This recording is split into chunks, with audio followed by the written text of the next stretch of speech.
সকলকে আমাদের এই চ্যানেলে স্বাগত জানাই। West Bengal police constable preliminary এবং এক্সাইজ কনস্টেবল মেইন এক্সাম এই দুটো পরীক্ষাই খুব শিগগিরই আয়োজিত হতে চলেছে এবং এই দুটি পরীক্ষার সিলেবাস মোটামুটি একই রকম। জেনারেল স্টাডিজ, ম্যাথ, জিআই এবং ইংলিশ এমসিকিউ প্রশ্নপত্রের মাধ্যমে তোমাদেরকে এই দুটি পরীক্ষা কিন্তু ফেস করতে হবে। স্বাভাবিকভাবেই এই mission WBP constable preliminary and excise constable main এক্সামের নিয়ে আজ থেকে তোমাদের সামনে 20টি জেনারেল স্টাডিজের সেট নিয়ে আমরা হাজির হয়েছি। এই বাছাই করা প্রশ্নপত্রগুলো তোমরা অনুশীলন করলে অবশ্যই তোমাদের পরীক্ষার প্রস্তুতিটা খুব সুন্দর হবে এই আশা রেখে আজকের প্রথম সেট। ভারতের কোন জলপ্রপাত নায়াগ্রা জলপ্রপাত হিসেবে বিখ্যাত? তোমরা প্রত্যেকে চেষ্টা করো ভারতের কোন জলপ্রপাত নায়াগ্রা জলপ্রপাত হিসেবে পরিচিত বা বিখ্যাত। বারকানা জলপ্রপাত, চিত্রকূট জলপ্রপাত, ধোঁয়াধার জলপ্রপাত, রজত জলপ্রপাত। তোমরা প্রত্যেকে প্রশ্নপত্রগুলো খুব সুন্দর বাছাই করা প্রশ্নপত্র নিয়ে তোমাদের সামনে হাজির হয়েছি, যাতে পরিবর্তিত পরীক্ষা প্যাটার্ন অনুযায়ী তোমরা নিজেদেরকে কোপ আপ করে তুলতে পারো, তোমরা নিজেদেরকে খাপ খাইয়ে তুলতে পারো। এই ধরনের প্রশ্নপত্রগুলো কিন্তু তোমাদের ফেস করতে হবে। স্বাভাবিকভাবে বাছাই করা এই ধরনের প্রশ্নপত্র নিয়েই তোমাদের সামনে হাজির হয়েছি এবং তোমরা যারা এই চ্যানেলে নতুন তারা অবশ্যই চ্যানেলটিকে সাবস্ক্রাইব করে নাও, যাতে করে আমরা মিশন ডাব্লিউবিপি কনস্টেবল এবং এক্সাইজ মেইন এক্সামের নিরিখে এই সেটগুলো যেই সিরিজটা আমরা শুরু করেছি সেগুলো তোমরা ফলো করতে পারো। তাহলে উত্তরটা দিয়ে ফেলো, ভারতের কোন জলপ্রপাত নায়াগ্রা জলপ্রপাত হিসেবে বিখ্যাত? এটি হবে চিত্রকূট জলপ্রপাত। চিত্রকূট জলপ্রপাত কিন্তু ভারতবর্ষের নায়াগ্রা জলপ্রপাত হিসেবে পরিচিত। কোন তারিখে আন্তর্জাতিক জীব বৈচিত্র্য দিবস পালিত হয়?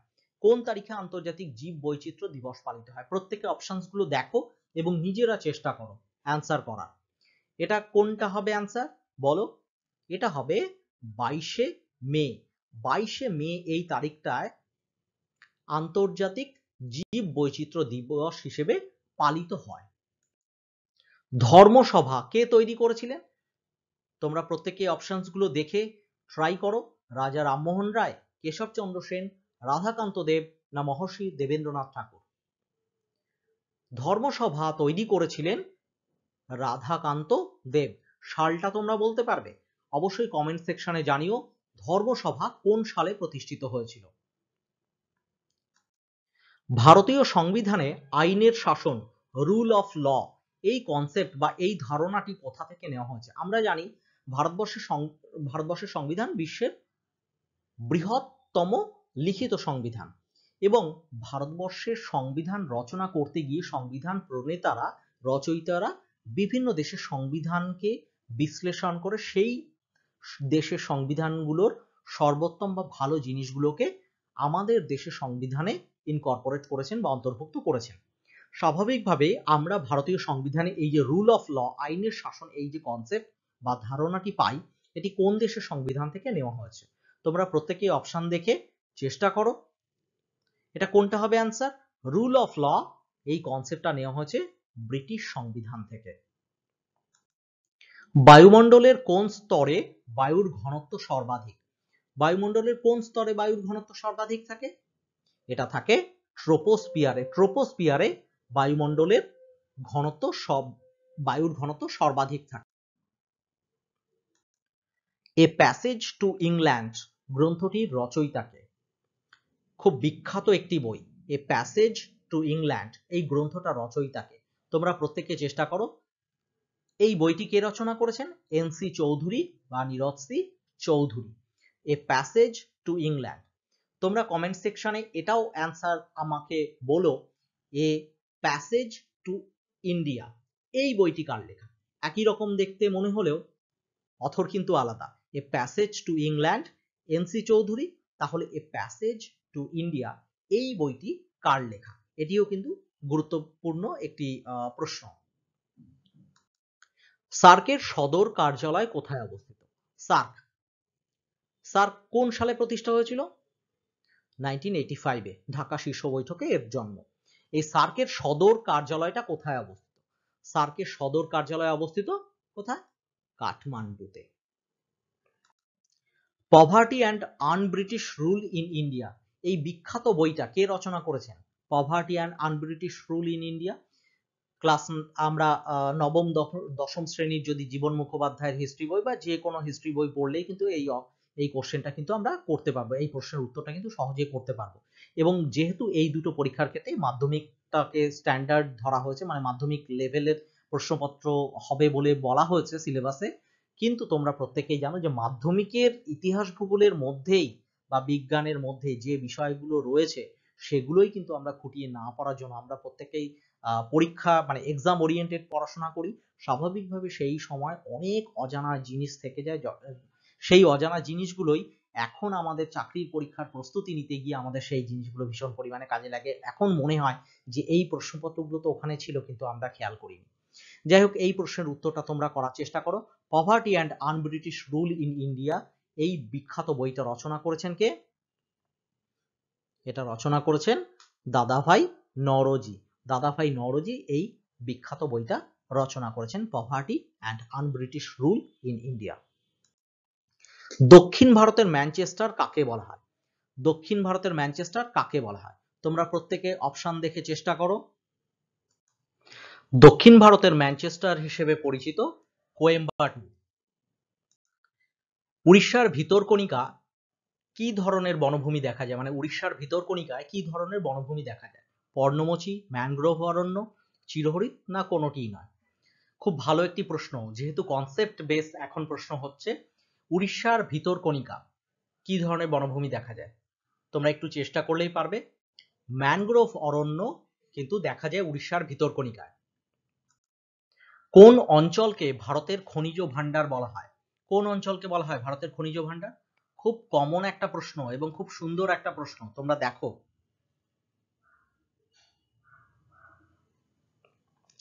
ছোটনাগপুর মালভূমি এই অঞ্চলকে কিন্তু ভারতের খনিজ ভান্ডার বলা হয়।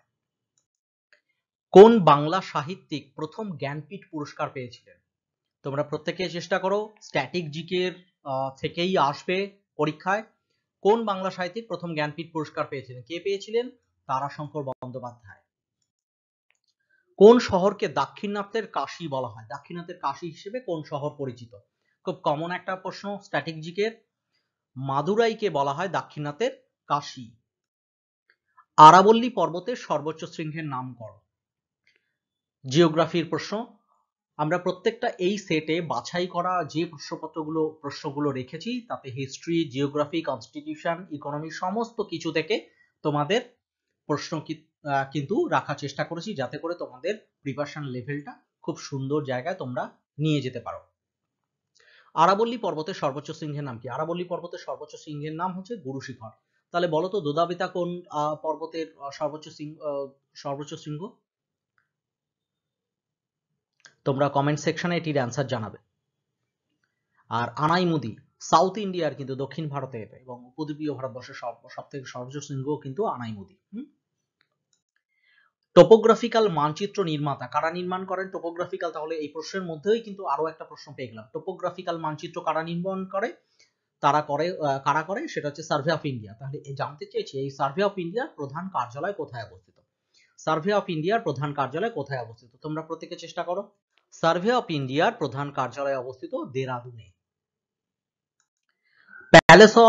প্যালেস অন হুইলস কোন রাজ্যের একটি বিশেষ সজ্জিত ট্রেন? তোমরা অনেকেই জানো, স্ট্যাটিক জিকে খুব সুন্দর একটা প্রশ্ন।